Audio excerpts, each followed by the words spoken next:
السلام عليكم ورحمة الله وبركاته. ازيكم يا حبايب قلب؟ عاملين ايه؟ انا شيماء العدوي، دي قناتي.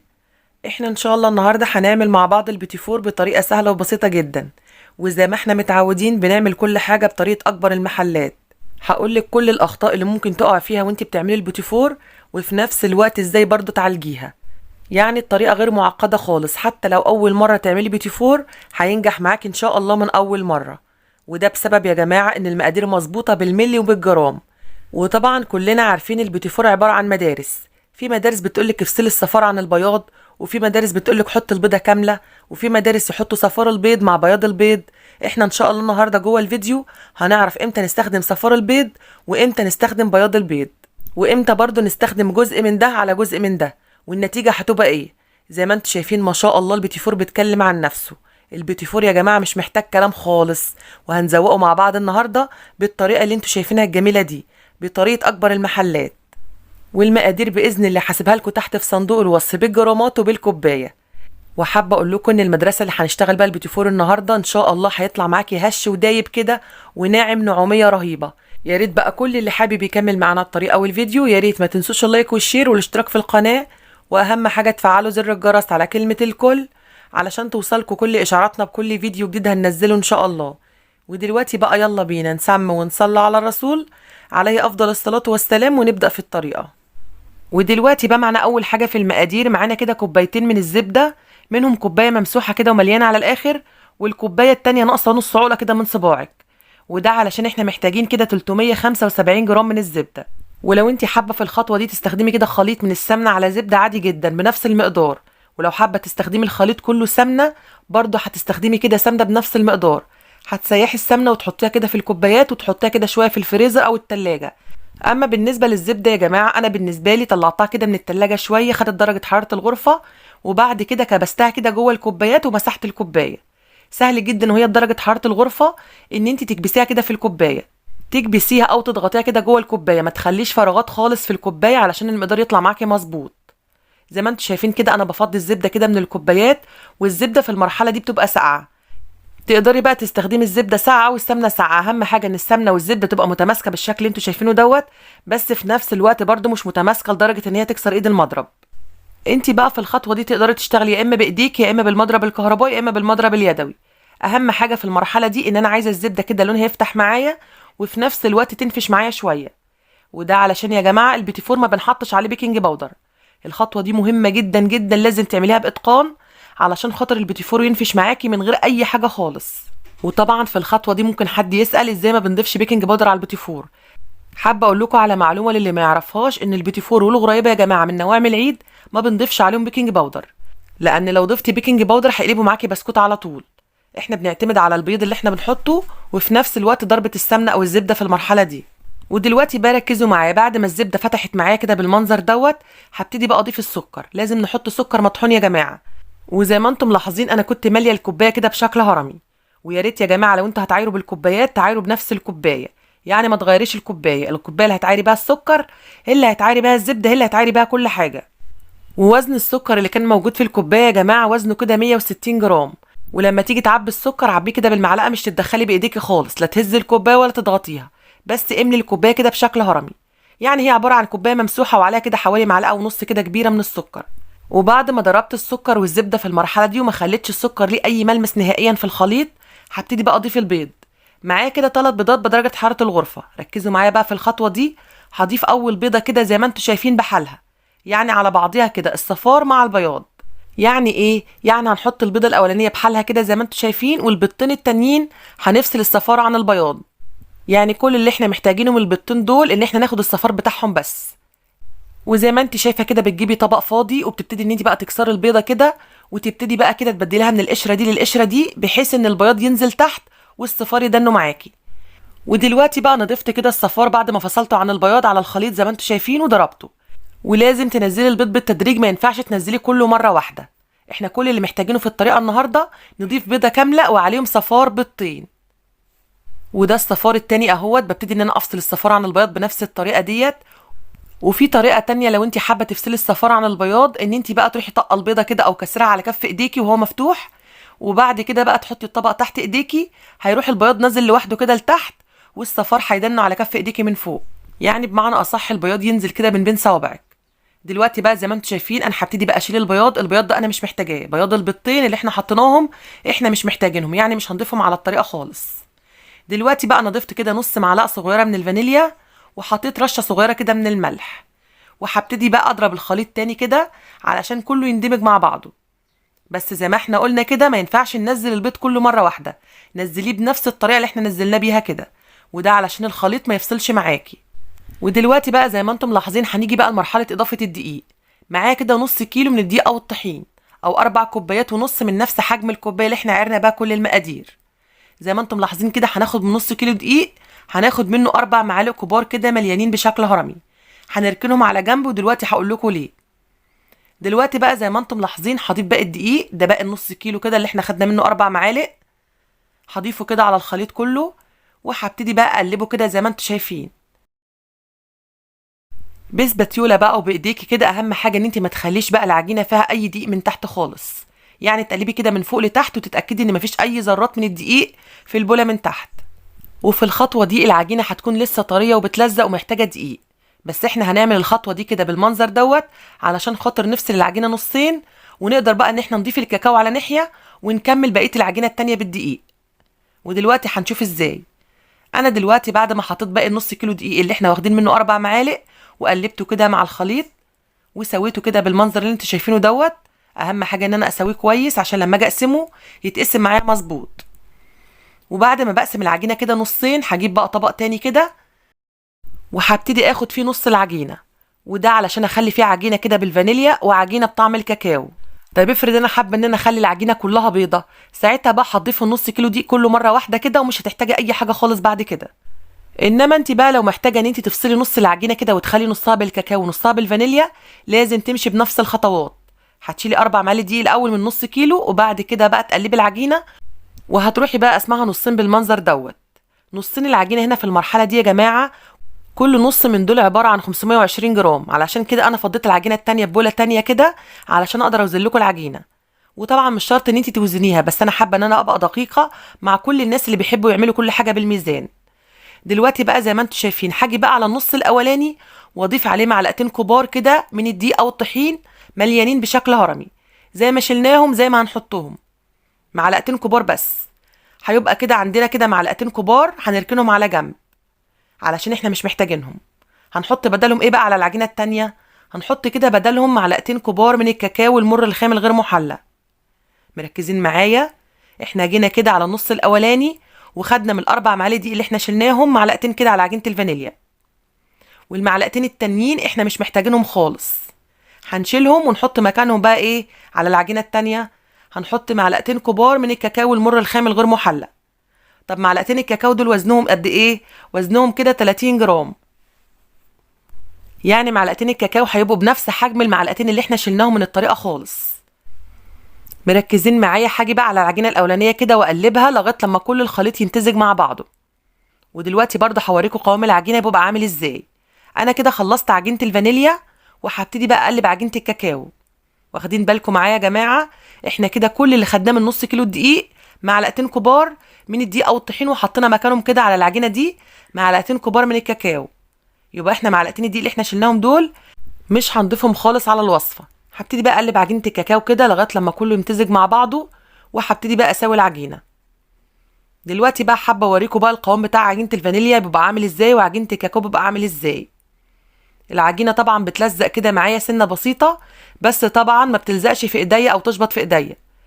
زي ما انتم شايفين كده بقى انا بمسكها كده بين صوابعي بلاقي العجينه بتلزق تلزيقه بسيطه خالص، بس مش لدرجه ان هي تشبط في صوابعي. شايفين؟ بنفس الطريقه دي. العجينه طريه ولينه علشان احنا هنعملها بالكيس النهارده. طبعا انتوا بقى لو حابين تعملوها كده بالمكبس هتحطوها كده شويه في التلاجة الاول. لازم العجينه بتاعه المكبس تبقى ساقعه جدا من التلاجة، انما عجينه الكيس تقدري تشتغلي على طول. وده كان شكل عجينه الكاكاو يا جماعه. زي ما انتم ملاحظين العجينه طريه ولينه بس ما بتشبطش بين صوابعي. كده العجينه معانا مظبوطه. طيب في الخطوه دي احنا هنعمل ايه؟ انا دلوقتي مثلا هشتغل في عجينه الفانيليا، هركن عجينه الكاكاو في التلاجة شويه على ما اخلص عجينه الفانيليا، وده علشان ادي نفسي فرصه على ما اشكل عجينه الفانيليا عجينه الكاكاو ما تسيحش مني في المرحله دي. دلوقتي بقى دي التبات اللي انا هشتغل بيها او البلابل. التلاتة دول تقدري تشتغلي بيهم، سواء اللي هو على شكل نجمة ده او البلابل المفتوحة اللي انتوا شايفينها دي. انا هشتغل النهارده بالبلبله اللي هي المفتوحه اللي مقاسها 6. دلوقتي بقى هجيب الكيس القماش. الكيس ده يا جماعه بيبقى قماش من بره وبلاستيك من جوه، وده علشان خاطر ما يمتصش الماده الدهنيه لما نيجي نحطها في الكيس. اوعي تجيبي الكيس القماش اللي من بره ومن جوه، لازم يكون كده بلاستيك او مشمع كده من جوه وفي نفس الوقت قماش من بره، لان الكيس ده بتخلصي وتغسليه على طول. اسمه كيس حلواني وبيجي من محلات مستلزمات الحلويات. ودلوقتي بقى زي ما انتم ملاحظين هجيب الصاج اللي انا هشتغل فيه، والصاج ده ما بيكونش مدهون اي حاجه خالص، الماده الدهنيه اللي موجوده في البيتي فور كافيه جدا. وفي الخطوه دي بقى بتعبي كده جزء من عجينه الفانيليا زي ما انتم ملاحظين كده في الكيس. اهم حاجه ان انت ما تعبيش العجينه كلها، قسميها كده على اجزاء علشان العجينه ما تسخنش منك، وفي نفس الوقت برضه علشان تتحكمي في العجينه وهي بتنزل كده بالشكل دوت. دلوقتي بقى زي ما انتم ملاحظين علشان نعمل شكل الورده بالتاب اللي انا قلت لكم عليه، الرسمه الاولانيه دي هتروحي بقى عامله كده ضغطتين، والتالته كده بتروحي ايه، بتروحي ضغطه كده في نص العجينه علشان تديكي شكل الورده ده. انما الشكل التاني ده هنعمله برضو بنفس التاب، بس هنعمل ايه، هنعمله كده بشكل طولي بنفس الطريقه دي. شايفين الطريقه سهله وبسيطه خالص بالكيس وغير معقده، يعني احلى من المكبس كمان.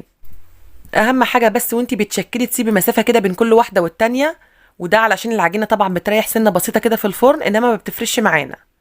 انت في الخطوه دي بتحاولي بقى ان انت تاخدي كده واحده من عجينه الفانيليا وواحده من عجينه الكاكاو بعد ما بتشكليهم وتدخليهم الفرن. وده طبعا بعد ما بتسخني الفرن بتدخلي العجينه وتشوفي العجينه هتفرش معاكي ولا لا. يعني ايه تفرش العجينه؟ يعني تفرش كده معاكي لدرجه ان الرسمه تروح معاكي. الرسمه لو لقيتيها راحت في الفرن هتروحي بقى ساعتها ضايفه معلقه من الدقيق على عجينه الفانيليا ومعلقه كده من الدقيق على عجينه الكاكاو. لقيتي عجينه الكاكاو مظبوطه خلاص ما تضيفيش عليها حاجه، عجينه الفانيليا سايحه معاكي هتضيفي والعكس. الشكل بقى التالت ده يا جماعه احنا عملناه بشكل النجمه، بتضغطي برضو ضغطتين كده، والتالتة كده بتروحي نازله في العجينه هتديكي شكل الورده ده. دلوقتي بقى زي ما انتم ملاحظين ده شكل بقى مشط البسكوت، ده مشط بسكوت صغير كده عندي هعمل بيه الشكل ده. والجزء الباقي من الصاج ده يا جماعه انا هحط فيه عجينه من عجينه الكاكاو، وده علشان اخلي عجينه الكاكاو مع عجينه الفانيليا في نفس الوقت، وده علشان تعرفي عجينه الكاكاو استوت امتى. لما عجينه الفانيليا تستوي يبقى كده عجينه الكاكاو استوت معاها. دلوقتي ده صاج تاني كده انا حاطه فيه بقى جزء كده من عجينه الفانيليا، وهكمله بقى بالكاكاو زي ما انتم شايفين كده بالطريقه دي. هبتدي بقى اشتغل كده بنفس التبات اللي انا اشتغلت بيها كده في عجينه الفانيليا، وبنفس الطريقه هعمل عجينه الكاكاو بالشكل دوت. وطبعا اللي حابب يشوف طريقه المكبس او ازاي بتشتغلي بالمكبس الطريقه موجوده على القناه، هتكتبي البيتي فور بالمكبس وجنبه اسمه وتبحثي هيظهر لك على طول الفيديو ان شاء الله. وعلى فكره القناه دي موجوده على اليوتيوب يا جماعه. طيب دلوقتي ايه الخطوه اللي بعد كده؟ انا دلوقتي هحط السجان دي في التلاجة، وده علشان خاطر برضو اتفادى ان العجينه تفرش معايا حتى لو المقادير مظبوطه. حط العجينه كده شويه في التلاجة لمده ربع ساعه او نص ساعه، وبعد كده سويها علشان تضمني برضو ان العجينه تطلع معاكي مظبوطه. بتشغلي الفرن على درجه حراره 180، وبعد كده بتسخني الفرن وتروحي مدخله الصاج في الرف الوسطاني. اول ما العجينه بتستوي من تحت كده وبتتحمر بتشغلي الشوايه وتحمري وش البيتي فور. انما بقى لو هتشتغلي في فرن كهرباء هتشغلي من فوق وتحت والمروحه، وتحطي برضو الصاج في الرف اللي في النص. دلوقتي بقى زي ما انتم شايفين ده اول صاج طلع معايا ما شاء الله، البيتي فور مظبوط معانا، رسمته ما ساحتش ولا جراله اي حاجه. وزي ما قلت لك كده لازم تختبري العجينه حتى لو شغاله بالميزان. ليه بقى؟ لان ممكن حجم البيض اللي انت حطيتيه يبقى غير حجم البيض اللي انا حطيته. انا كنت ممكن اوزن لكم البيض، بس طبعا ما ينفعش وزن البيض، لان ممكن الزلال الابيض اللي احنا بنشيله ده يكون اكتر من الصفار في البيضه حتى لو بنفس الميزان. فانت لازم تختبري العجينه. ودي الكميه كلها اللي طلعت معايا من البيتي فور يا جماعه. زي ما انتم ملاحظين النص كيلو دي طلع معانا كميه حلوه جدا جدا. وزي ما انتم ملاحظين الرسمه ما شاء الله بارزه معانا وما حصلهاش اي حاجه خالص. كده بتعرفي ان العجينه بتاعتك مظبوطه. طب افرض بقى جيتي حطيتي العجينه والعجينه شققت معاكي كده في الفرن، ساعتها بقى تعملي ايه؟ هتعالجي العجينه ازاي؟ هتروحي بقى ضايفه عليها كده معلقه من الزبده، وترجعي تعجني العجينه تاني كده وتلميها وتروحي مشكلاها، هتتظبط معاكي. العجينه غير معقده خالص ومش هيحصل لها اي حاجه. اهم حاجه بس تمشي بنفس الخطوات اللي احنا مشيناها علشان العجينه تطلع معاكي مظبوطه. ودلوقتي بقى معايا كده شوكولاته بيضه من شوكولاته الطبخ، والشوكولاته اللي هي الدارك من شوكولاته الطبخ برضو، بتجيبيها من اي محل مستلزمات حلويات سواء بالكيلو او بالباكو. بتسيحيها بقى كده على بخار ميه وتحطي عليها كده معلقه من الزيت، ما تكتريش الزيت علشان خاطر الشوكولاته تنشف معاكي. يعني معلقه صغيره كده من الزيت، بتقلبيها كده على الشوكولاته بحيث ان الشوكولاته ما تنشفش معاكي بسرعه وانت بتشكلي فيها. وحتى لو حصل ان الشوكولاته نشفت معاكي وانت بتشكلي فيها، بترجعيها تاني لبخار الميه او تدخليها الفرن كده لمده دقيقتين 3 وهو سخن، وتروحي راجعه مقلباها تاني، هتسيح معاكي تاني. دلوقتي بقى زي ما انتم شايفين بجيب بقى الباتيفور بالمنظر دوت، في اللي انا هغطسه في الشوكولاته وابتدي امشي عليه كده بزجزاج كده من الشوكولاته التانيه علشان يبقى اللون مختلف، او ان الزق الاتنين في بعض كده زي ما انتم شايفين، وابتدي اغطس بقى حرف الباتيفوريه كده في الشوكولاته البيضه. وبعد ما بغطسها كده في الشوكولاته البيضه بحطها كده في الفرماسيل اللي بيجي من عند مستلزمات الحلويات برضو، او تحطيه كده في جوز الهند. وممكن برضو تستخدمي المكسرات المجروشه وتحطيها مكان الفرماسيل. الطريقه سهله وبسيطه خالص يا جماعه، مش هتاخد معاكم اي وقت. وحابه اقول لكم على ملحوظه تانية، ان انت ما بتحركيش البيتيفور اول ما بيطلع من الفرن، لان البيتيفوريه تبقى طالعه دايبه كده وسايحه، انت لو لطيتيها في المرحله دي هتروح متكسره منك. اوعي تلطيها في المرحله دي الا لما تبرد كويس جدا، وبعد كده تفضي الصاج. لو حابه تحطي فيه تاني بتسيبي الصاج يبرد طبعا الاول، وبعد كده بتحطي فيه العجينه اللي وراها. هو تحطي العجينه في الصاج وهو سخن. وطبعا في طرق تانية موجوده على القناه للبيتيفور، اللي حابب يبحث عنها هتكتبي البيتيفور وجنبه اسمي وتبحثي. وكل طريقه ولها مدرسه زي ما احنا اتفقنا. المدرسه اللي احنا اشتغلنا بها النهارده هتشتغلي كده ببيضه واحده بس وصفار بيضتين. طب احنا ايه النظريه من اللي احنا عملناها النهارده؟ ان صفار البيض بيخلي البيتيفور ناعم معاكي بزياده، انما بياض البيض بيديكي كده صلابه للبيتيفور. فمعنى الكلام لو انت كترتي صفار البيض بزياده هيخلي البيتيفور ناعم معاكي كده ويهري معاكي ومش هتعرفي تتحكمي فيه. انما لما تدخلي معاه كده بياض بيضه يقوم البيتيفور يبقى ناعم معاكي وفي نفس الوقت فيه صلابه. ولو حطيتي بياض البيض كله كامل البيتيفور هيبقى ناشف معاكي وزي البسكوت. انما لو عملتيه بنفس الطريقه ديت هيروح بقى البيتيفور يبقى ناعم معاكي وفي نفس الوقت برضو فيه قوه صلابه شويه، يعني تقدري تتحكمي ان انت تمسكيه كده وما يتكسرش منك بسهوله. انما انت بقى لو حابه البيتيفور يبقى بين البنين، الطريقه برضو موجوده على القناه، ممكن تشوفوا الطرق اللي موجوده على القناه، وانت بقى اللي هتحددي تشتغلي بانهي مدرسه. انا فهمتك النظريه عامله ازاي. وده شكل البيتيفور بعد ما زوقته يا جماعه. ممكن تدخليه التلاجة كده لمده 10 دقايق علشان ينشف معاكي بسرعه لو انت في فصل الصيف. انما انت بقى لو بتشكليه في فصل الشتاء هينشف معاكي مسافه بس ما تخلصي البيتيفوريه وتيجي تعملي اللي وراها هتلاقي البيتيفوريه نشفت. اهم حاجه وانت بتطلعي البيتيفور تكوني بقى حاطه كيس بلاستيك كده فاتحاه على صينيه، وتطلعي البيتيفور على الكيس البلاستيك على ما ينشف معاكي. وده علشان ما يلزقش على الصينيه على طول لو انت حطيتيه على الصينيه مباشر. وطبعا زي ما احنا اتفقنا النهارده انا استخدمت كده الشوكولاته، واستخدمت جوز الهند والفرماسيل، واستخدمت شويه كده من المكسرات زي اللوز والبندق والفستق. طبعا تقدري بقى تشكليه باي طريقه انت حباها. انت بقى لو حابه تلزقيه بالمربى يستحسن يكون على طول قبل الاكل، يعني ساعه ما تيجي تقدميه تروحي لازقاه كده بالمربى وتروحي مقدماه على طول. حابه تخزنيه يعني تعمليه من دلوقتي كده وتخزنيه في علبه كده تكون محكمه الغلق، يبقى ساعتها لازم تزوقيه كده بالشوكولاته او تلزقيه بالشوكولاته، ما ينفعش تحطي عليه مربى نهائيا وتخزنيه. انت كده هتعملي كله مره واحده، وتبتدي بقى تحطيه في علبه كده، بس تحطي بقى بين كل دور والتاني كيس بلاستيك علشان الرسمه ما تبوظش معاكي، او الرسمه اللي انت عملتيها من الشوكولاته ما يجرالهاش اي حاجه وتتخربش. شايفين ما شاء الله البيتيفور بيتكلم عن نفسه يا جماعه. هو طبعا مش محطوط عليه بيكنج باودر زي ما احنا اتفقنا علشان ما يقلبش معاكي بسكوت، بس في نفس الوقت هش ودايب كده وجميل جدا جدا. وده طبعا عشان احنا حاطين بيضه على الطريقه، وفي نفس الوقت برضو ضاربين الزبده كويس جدا جدا. ودي كان طرق التشكيل يا جماعه او طرق التزويق. تقدري بقى برضو تشوفي طرق تانية على القناه، في طرق تزويق تانية لو انت حابه تشوفي طرق تانية. ودلوقتي بقى هكسر معاكم واحده كده من غير ما تتزوق خالص عشان اوريكم قد ايه البيتيفور هش ودايب كده. شايفين؟ جربوه بالطريقه دي وان شاء الله يعجبكم. والمقادير حاسبها لكم تحت في صندوق الوصف بالجرامات وبالكوبايه. واللي ما يعرفش مكان صندوق الوصف يا جماعه يضغط على عنوان الفيديو او يدوس عليه هيظهر له كلمه المزيد. تضغطوا على كلمه المزيد هيظهر لكم المقادير على طول. يا ريت بقى كل اللي وصل الحته دي من الفيديو ما ينساش يحط اللايك.